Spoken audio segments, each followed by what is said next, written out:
everyone. Welcome back. Thanks for joining me.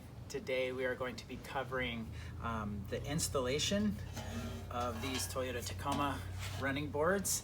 And we're going to be going over all of the tools that you're going to need to get yourself through this job. And we're also going to be just kind of reviewing the product for you as well. So thanks for joining me. Let's go ahead and get started.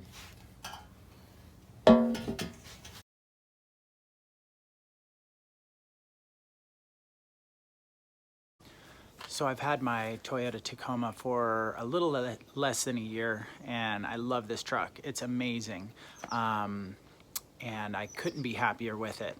I've had, the last 3 cars I've had were 4Runners. For the last 15 years, I had a 87, I had a 95, and I had a 2004. And they all came stock with running boards, which, as you can see, this truck did not come stock with running boards. And I think it's an add-on for most Toyota Tacomas.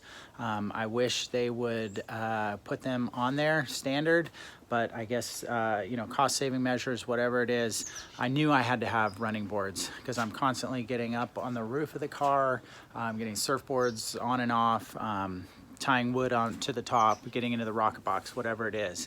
I started my search and I ended up finding these ones on Craigslist. They are a Toyota OEM product, so it's good quality, but I know there's a lot of aftermarket ones too that are great as well. So we're just gonna cover basically what kind of tools you need to get through this job and how difficult it is. It's not very difficult at all. If you're wondering whether or not you can do this job, the answer is yes. It's pretty simple. You can probably do it in an hour or so. So let's go ahead and take a look at what you need. So pretty standard tools. This is actually a 1/2-inch socket, so it's a bit bigger. You can use a 3/8, but the important thing is the size. You're looking at a 13 millimeter socket that you're gonna need. These are, of course, the bolts to bolt these in. You may or may not need a screwdriver to pull the little plugs out. I was actually able to get some of the plugs out with my fingers. So let's take a look at where those are. Since I bought this used, someone had already had this on their truck. So these brackets here, if you're buying these running boards new, you're probably gonna have to put these brackets on yourself. And they are attached with a couple of 10 millimeter bolts or nuts and bolts there. Luckily I don't have to do these. They're already done for me. I just have to get under there and fit them and put the new bolts on. So where you mount these is underneath on the side of the truck, and you'll be able to identify the screws. Yeah, see, I'm able to pull this out just by using my fingers, but as you can see, it is slotted. So if it's in there tight, you may need to use a screwdriver, which I didn't need. There's another one right here. Yep. So once you pull all 6 of these out, you'll be ready to lift your running board into place. Okay, so I've got all my bolts kind of piled up underneath there within easy reach of each set of holes. Each bracket has 2 bolts that goes through.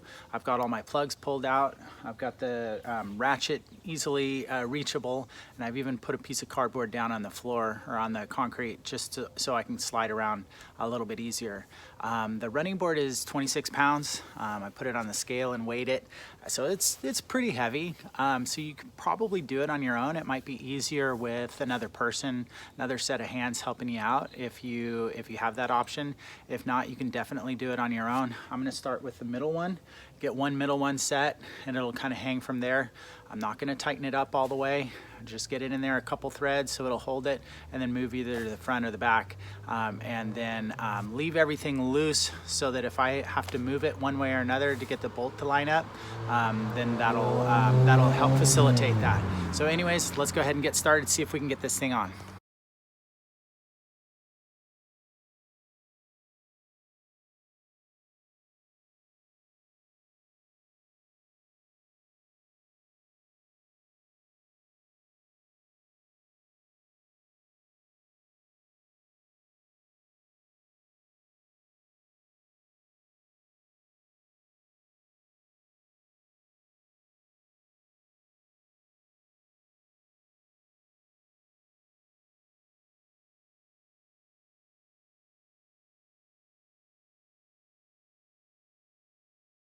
All right, so we've got the first side done. Once you finish the first side, you can move on to the other side, and it's basically the same steps. You'll notice the front bracket is shaped a little bit different than the middle and the back, and that'll help you kind of determine which one is the left and which one is the right as you're installing these. So let's go ahead and get into some review portion of this. So these running boards were basically exactly what I was looking for. I like that it's a nice wide step to access the top of the vehicle. Some running boards, like the Raptors, they just have one specific area where you step up into here, one specific area where you step up into here. I like this one that it runs the entire length of the double cab. So if I'm back here tying stuff on, I can get in, move my way up. Nice even step. These are super sturdy. The product description says they're aluminum. It almost feels like it's steel to me because of the weight and the thickness. It may be aluminum, it's hard to tell, but super heavy duty. I don't have any doubts about the durability of this product. The other thing I really like about these running boards is they're pretty much entirely coated, except for the underside, with this really high grit, high grip coating. It's almost feels like a rhino lining or something, but it reminds me a bit of the surface of my skateboard, the grip tape on the skateboard. As you can see, the skateboard is a little finer grit. This is a heavier grit. No doubt that there will be any slipping. There won't be any slipping whatsoever getting up into this with wet or muddy boots. So I really like that function. The other thing is the width of this. The working width, I would say, is probably about 5 inches for the area where you can put your foot. It's of course wider than that, but you can't really fit your feet back under there. But a good wide 5-inch step throughout, which is really nice. Good surface to stand on. Other thing to keep in mind with these is you may have to adjust the way that you get in and out of the car. As you can see, the sides of this are they're coated with that really high grit stuff, and if you're like me, I don't really need this step to get in and out of the car because it's not lifted, doesn't have big tires, so oftentimes I will try and just hop in there, and I'll end up hitting my leg or my shin on this. So it's almost like with these steps on there, the side steps, the running boards, I need to use them. It kind of forces me to use them, which is fine. I just need to adjust the way I get in and out.